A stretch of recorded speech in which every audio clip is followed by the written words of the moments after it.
Rajasthan youth Congress में चल रही आंतरिक सियासत के चलते अब संगठन की सियासी सर्जरी की तैयारी की जा रही है। इसके तहत पुराने पदाधिकारियों को बाहर का रास्ता दिखाया जाएगा और नई नियुक्तियां की जाएगी। कोरोना काल में जब आम लोगों को युवाओं के साथ की जरूरत है और पूरी कांग्रेस समाज सेवा के लिए तत्पर नजर आ रही है, ऐसे वक्त में कांग्रेस का ही अग्रिम संगठन यूथ कांग्रेस राजनीति का अखाड़ा बन गया है। प्रदेश युवा कांग्रेस में आंतरिक कलह है और ये बड़े स्तर पर सामने आई है। नौबत यहां तक पहुंची कि अब संगठन की पॉलिटिकल सर्जरी करने की नौबत है। पिछले दिनों संगठन के करीब 50 पदाधिकारियों को कारण बताओ नोटिस जारी किए गए। अब इनमें से कुछ को बाहर का रास्ता दिखाने की तैयारी है।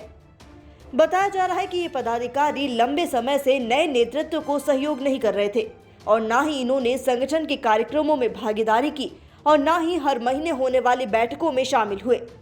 इतना ही नहीं, कोरोना काल में आम लोगों की सहायता के लिए संगठन ने जो अभियान चलाया, उससे भी इन पदाधिकारियों ने दूरी बनाए रखी और इसी रवैये की उच्च स्तर तक जब शिकायत पहुंची तो जवाब तलब का सिलसिला शुरू हो गया।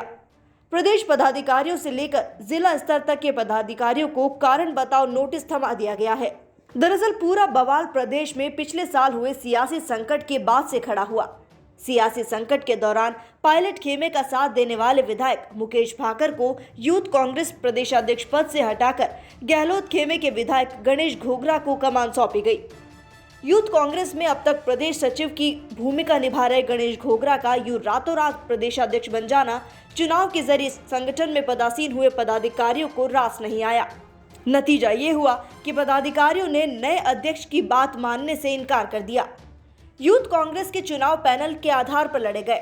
खास तौर से मुकेश भाकर, सुमित भगासरा और अमरदीन फकीर के सबसे मजबूत पैनल थे और अब ये तीनों ही यूथ कांग्रेस की प्रमुख भूमिकाओं में नहीं हैं। इनके पैनल से जीत कर आए पदाधिकारी गणेश घोगरा को अध्यक्ष के तौर पर पचा नहीं पा रहे। इसके चलते अब संगठन में आर्थिक घमासान मचा है। लंबे समय तक इसे अनदेखा किया गया, लेकिन अब सियासी सर्जरी के जरिए संगठन को फिर से खड़ा करने की कवायद शुरू हो गई है। पिछले दिनों बड़े स्तर पर पदाधिकारियों को जारी किए गए कारण बताओ नोटिस इसी दिशा में उठाए गए कदम हैं। बताया जा रहा है कि कई पदाधिकारियों ने इन कारण बताओ नोटिस का जवाब भी नहीं भेजा है। संगठन का राष्ट्रीय नेतृत्व पदाधिकारियों के इन बगावती तेवरों को गंभीरता से ले रहा है। सूत्रों के मुताबिक बगावती तेवर अपनाने वाले पदाधिकारियों को अब बाहर का रास्ता दिखाया जाएगा और जल्द ही संगठन में नई नियुक्तियां की जाएंगी। Bureau report, DPK news, Jaipur.